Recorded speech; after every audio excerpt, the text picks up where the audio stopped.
Hello and welcome to part 2 of MMA Crypt Fighting Talk for UFC 168 with me, Gregory Stone, Brian Hunt and Chris McMillan.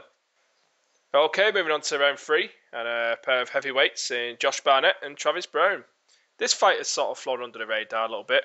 I'm not sure if that's due to the fight itself or the two fights that are main and co-main event that could be possibly overshadowing this bout. Chris, do you think this fight has lacked the attention of the media and the fans? If so, why do you think that is? I think it has, and partly, it could be for a number of reasons. One is that people could look at what Cain Velasquez did to the only man who people were expecting to beat him, which is Junior Dos Santos, and after destroying him, may not have been the most exciting fight ever, but after crushing him in emphatic fashion, I think people are no longer really sold on the heavyweights. I think a lot of people just say, it's going to be like the light heavyweight division. There's going to be Cain Velasquez and a bunch of other good guys that he's beaten. So, and I think that's the reason why. People look at this fight as a potential number one contendership, and people just say, well, Josh Barnett he never gave up, but he was beaten pretty handily by Daniel Cormier, lost every round. Travis Browne, he had in my opinion, the comeback fight of the year against Alistair Overeem. But people just say, if you're in that position with Cain Velasquez, you are not going to get out. So people just probably look at this fight and they just say, well, neither one of these guys can beat Cain Velasquez. That could be the reason.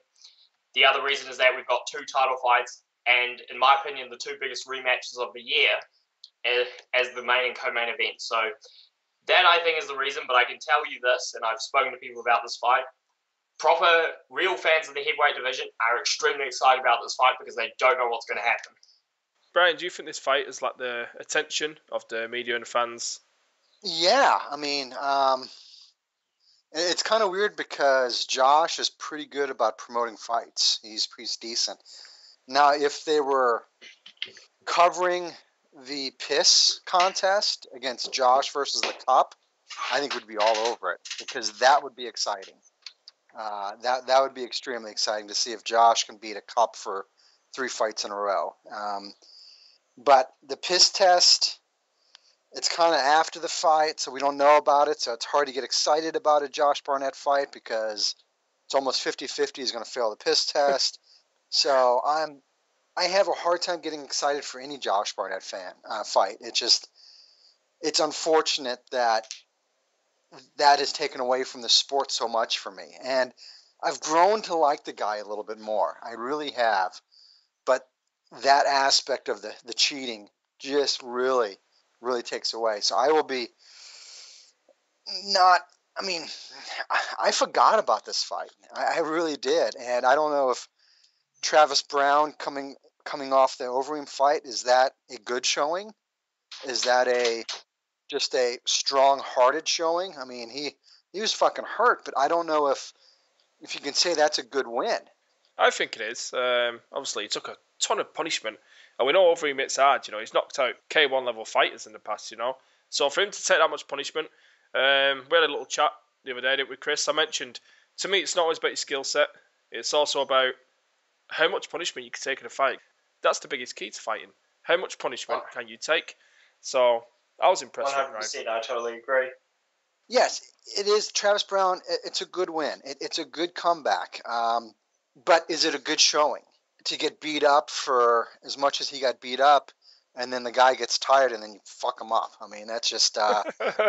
It's my head versus your fist in cardio, and my head wins. So, again, yes, it is a good win, and I really don't want to take away from that. But do you think after seeing that Travis Browne win of okay, now he stepped up to the next level? No, he got past Overeem. That's all he did in that fight. He just got past Overeem. He didn't step up a level. I think Josh is another level, but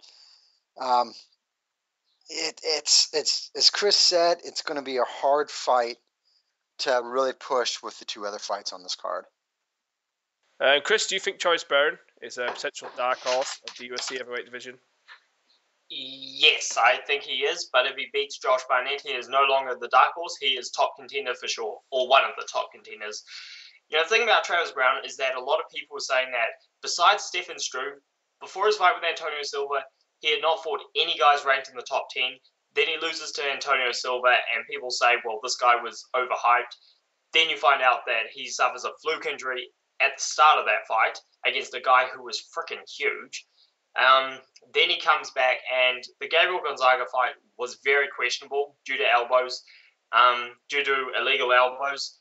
And, you know, the Alice Overeem fight, you know what? I do agree that you don't get credit for taking we give credit for taking punishment, but against heavyweights, you know, people say, well, you can't take that kind of punishment against a heavyweight because you're going to get finished. Well, Travis Browne can stick it to everyone and say, hey, look at the punishment I took from the best striker in the division. So, you know, people can say, like I said, if that happens against Cain Velasquez, people are going to say, well, you are just not going to. Cain Velasquez does not gas, so you will not get out. I think again, I mean, you know, people can. The reason why he's the dark horse, in my opinion, is because people are constantly talking about it. People have different views on, you know, some say, hey, he just beat the best striker in the division. Other people say, well, he only won because he got tired. You know, that's what a dark horse is. He's a guy who, you know, people talk about, people have different opinions on, and you just don't know what's going to happen. And because of the exciting way that he fights, and that, you know, again, he's been involved in virtually everything, getting injured during a fight and losing, taking ridiculous punishment and then coming back, and, you know, being able to, and then getting a comeback win, but with questionable elbows. Again, you talk about this guy, you want to see him, he's the dark horse. Well, I'm just looking at his record now. He beat James McSweeney, then he drew against Chet Congo, and then he knocked out Stefan Struve. That was absolutely brutal. Rob Broughton, he beat after that. He was a seasoned veteran in the UK. And then Chad Griggs, obviously a Strikeforce veteran.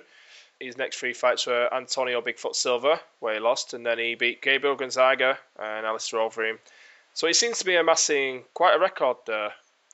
Brian, do you think Travis Browne is a potential dark horse of the UFC? Yeah, I would agree with Chris. And to add on the Bigfoot fight, he was looking good in that fight till he got hurt. It was a leg injury of some sort, wasn't it? It was he blew out his hamstring. Okay, yeah. So he that's what I remember. He lost his leg, and he was a sitting duck at that point in time. Again, that fight's going back a little bit, but I remember thinking he was winning that fight until his hammy went. So he is a dark horse, but that changes pretty quickly after this fight if he beats Josh Barnett. He's, as Chris said, I pretty much agree with him. He steps up to the big boys after that if he beats Josh. Okay, let's get your predictions on this fight, guys. Start with you first, Chris. I am picking Josh Barnett by decision. I think that fight against Overeem, it showed that you were going to have to, who knows, be either Junior Dos Santos or Roy Nelson if you were going to finish Travis Browne. So I don't think he's going to finish him. But what that fight did show also was that Travis Browne, while he's extremely athletic and extremely exciting to watch, he does lack the grappling skills against top-ranked opposition. And that's one thing Josh Barnett is. He is an excellent grappler. He has great wrestling. We saw that in the Frank Mir fight. So I think that from the word go, these two are going to go at it. Travis Browne I feel that Josh Barnett's going to beat him up in the first round because Travis Browne leaves himself wide open when he goes for these exciting but very risky techniques. So Travis Browne is going to get him against the cage, but he's not going to be able to finish him because he doesn't hit as hard as Overeem, or I personally don't think he does. But Travis Browne will survive the round, and from then on he'll get told by his corner to play it more safe, and he will try to do that. But Josh Barnett's going to keep the pressure on. He's going to be in his face, throwing combinations, putting him in the clinch, and he is going to get the victory by decision, in my opinion. Brian, who are you taking? Josh Barnett. If you remember the Gilbert Yvel fight, or Yvel, however you want to say his name, I think it's going to look a lot like that. You're going to see Travis on his back, maybe even throwing more successful punches from his back than Josh throws from the top. But I think Barnett's going to kind of lay on him for 3 rounds, do damage. But Josh is just that good at that aspect. So that's how I kind of see it going down. And then Then a couple of days later, we're going to learn that the fight's going to become a no contest because Josh is going to fail the piss test. So that's how I see it happening. And so then Josh and Bigfoot can go say they did nothing wrong together and live in a happy family. So that's my prediction. Travis Browne for me via decision. He improves every fight, in my opinion. Every time I see him, he just seems to get better and better. So, Travis Browne, decision. Okay, moving on to round 4 and the main event on the prelim card. Chris Leben versus Uriah Hall. Looks to me, guys, this has been set up as a lose-leaves-town fight. Do you think that's a fair assessment and the UFC are looking to lighten their middleweight division in this fight? That question is for you first, Brian.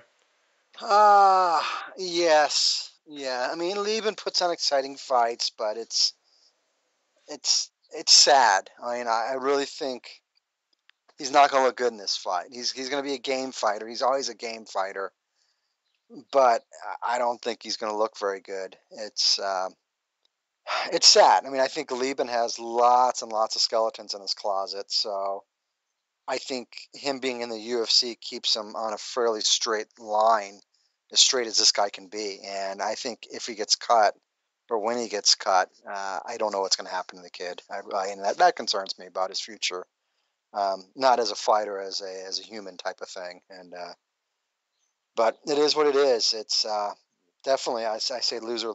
I mean, if they throw these freaking epic fights out there, bomb after bomb after bomb after bomb, no, both guys are going to stay. UFC's after exciting fights, so I don't buy this lose 3 fights bullshit and you're out.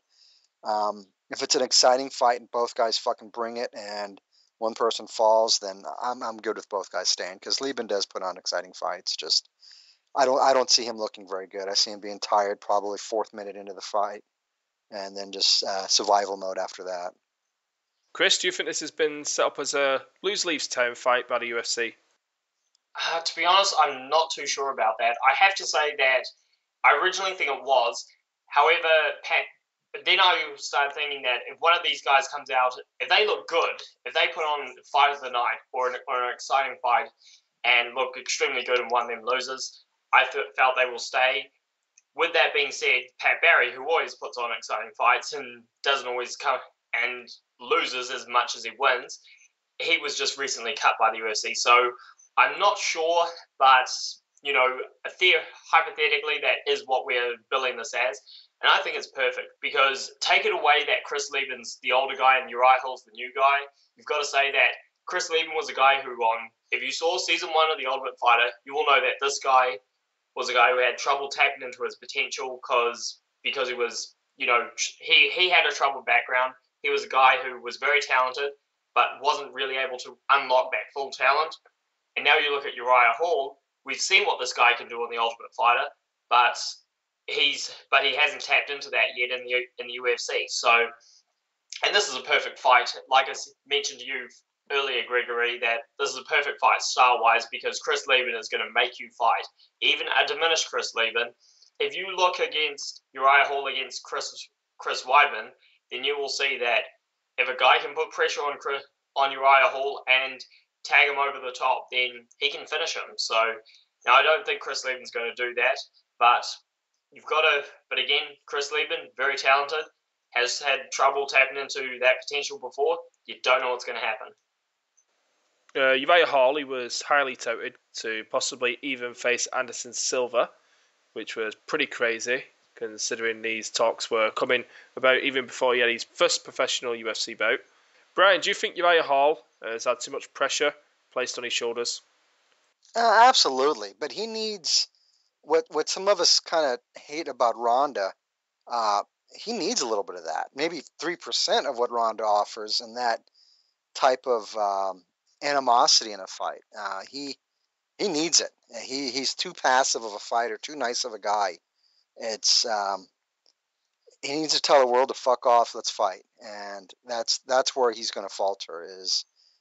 It is a lot of pressure for the kid, but he's got a skill set. I mean, he can back it up with a skill set. It's just the mentality. He's got to change it just a little bit, and say fuck the hype, fuck the pressure, let's fight. And once he does that, I think we're going to see a lot from the kid, but I don't know if that's going to happen. Chris, do you think Uriah Hall has had too much pressure placed on his shoulders? Yes and no. I mean, people talking about Anderson Silva. Before the Ultimate Fighter season finished, I agree with you, that was ridiculous. But then again, I mean, we were expecting him to put on highlight reel finishes against in his last 2 fights. He didn't do that, but I don't think the pressure was unnecessary because, again, we've seen what this guy is capable of. And now people expect him to, and in those fights, like Brian just mentioned, he's shown that, Dana White came out and said blatantly in the media scrum, this guy is not a fighter because he doesn't have that killer mentality. The fact is that if he doesn't come out with that mentality, with that kind of killer instinct in this fight, then this sport is not for you. So the pressure on Uriah Hall, I feel, is 100% justified. That he needs to come out, he needs to look exciting, and he needs to look into the eyes of his opponent and say, I like you, but I'm going to and destroy you, because that's what you need when you're a professional fighter. I think he has had pressure on him. I think he has also bought into impressing the fans. He was trying all that Anderson Silva type stuff against Kelvin Gastelum. You don't try that sort of stuff in a big fight like that. That was the finale. Walking back against the cage, showing off. It totally backfired on him, But obviously, he's coming off 2 split decisions against Kelvin Gastelum and John Howard. To me, I don't think that's all that bad, to be honest. And I had him down as winning the Kelvin Gastelum fight, so I think the fans are putting pressure on him. Dana White's putting pressure on him, and I think he's putting pressure on himself. Okay, once again, guys, predictions. Start with you first, Brian. I see Uriah Hall beating a tired Leben maybe in the second round. I think Leben blows his wad 3 minutes, 4 minutes into the first round, and then Uriah Hall finishes him in the second round. If Leben blows his wad, well, I don't think it's an if. Leben's going to be tired by the end of the first round. I think I can say that's fact. If it goes into the second round, Leben's going to be spent, tired, and he's going to be laying there as a victim to Uriah Hall. If Uriah Hall doesn't finish him in the second or third round, maybe they both get cut. But I see Hall finishing him TKO in the second or third round. Chris, are you taking Uriah Hall or Chris Leben? I think Uriah Hall will win, but I think it will be a dull fight, and I think we're going to see a very lackluster performance from these guys, because I agree with you, Brian. I think that Uriah Hall, Chris Leben he's too old, he's too battle worn to beat a Uriah Hall who is as athletic as they come and as dangerous as they come. But I just feel that, I just don't see Uriah Hall turning on that killer instinct switch. And I think we're going to see the Uriah Hall we've seen in his 2 UFC fights than the Uriah Hall we saw in the Ultimate Fighter. So I think that he's going to hurt Chris Leben. I agree with you, Brian. I think that Chris Leben's going to get tired early. But from then on, I just don't see Uriah Hall being able to flip the switch, because Chris Leben, Uriah Hall will know him. Chris Leben's story is very sad, and he will be like, my God, I'm going to retire a guy who put the Ultimate Fighter and helped put the UFC on the map. So I don't want to do that. So I just feel that, we could see 2 or 3 rounds. We could see 2 rounds of Uriah Hall just not wanting to hit it. He will hit him, but he just won't want to hurt him. So this could be a dull fight, and I hate to be a negative sayer on this, but I think that will likely happen. I'm going to have to go with Uriah Hall. It's pretty easy for me. I think this fight has been set up by the UFC to showcase Uriah Hall's skills, pretty much like Anderson Silva. Leben is too open in his attacks, and against a fighter like Uriah Hall, he's going to exploit that fairly easy. Okay, moving on to our 5th and final round. Fighter and fight of the night. This one's pretty straightforward, guys. I'll ask you for your fighter and fight of the night. Okay, starting with fighter of the night. Chris, who is your fighter of the night? Oh man, that's a hard one, because I'm telling you what, if everybody's asking everybody who your fighter of the year is and comeback fighter of the year, I say that my fighter of the year will be Chris Weidman if he wins on Saturday, and comeback fight will be Miesha Tate if she wins on Saturday. If they both win, it's really hard to pick a fighter of the night. You know what? Oh man, that's a hard one, but I would have to go with, if I had to pick, I would have to go with Chris Weidman, basically because I think he's going to beat Anderson, and I have my doubts over whether Miesha can beat Ronda, so I'm going to have to go with Chris Weidman. Brian, who's your fighter of the night? If there's new champions on either one of the fights, it's going to be that person. And since I'm picking Anderson Silva, getting his belt back, I got to go with Anderson Silva. I love a lot of the prelim fights, but that's going to be more fight of the night. But for fighter of the night, since I think Silva's going to win, it's going to be him. If Miesha wins, she's a lot more of an underdog. She'll win. She'll get it, but I don't see that happening, so I'm going to have to say the Spider. For me, I'm going to have to go with Uriah Hall. I think he is going to put on a spectacular performance and finish it off with a brutal knockout of Chris Leben. And finally, showcase his skills on the big stage. Okay, on to our fight of the night. Chris, who do you think fight tonight? I'm going to have to go with Josh Barnett and Travis Browne. No disrespect to the Uriah Halls, the Chris Lebens, the Michael Johnsons, and the Dennis Sievers of the world, but I have to go with I'm a sucker for the heavyweights, man. I love the heavyweights. They're what got me into fighting. So, and like I said, I very rarely expect heavyweight fights to go the distance, and this is one of them. And considering we know that Josh Barnett is constantly in your face, never quits, old school fighter, and Travis Browne goes for techniques that you just don't see in the heavyweight division, even from Cain Velasquez, I'm going to have to go with the heavyweights, man. Brian, who's your fight of the night? I'm not going heavyweights. I'm going either lightweight or featherweight. I think T-Bow versus Johnson. Johnson looked amazing in his last fight, so that fight really has some interest for me. I think that's a really good fight. That's going to be number 2 for me. My number 1 is going to be Seaver versus Manville. I'm kind of a Dennis Seaver nut hugger, so I'm really looking forward to him having a good showing. And Manny always brings a good fight, so I think that's going to be fight of the night. I think that should be a good, exciting fight. I have to go Ronda Rousey versus Miesha Tate. That shit is going to be an absolute fucking tear-up. I cannot wait. Okay, that's a wrap for part 2 of MMA Crypt Fighting Talk for UFC 168. Hope you all enjoyed the show and have a Merry Christmas.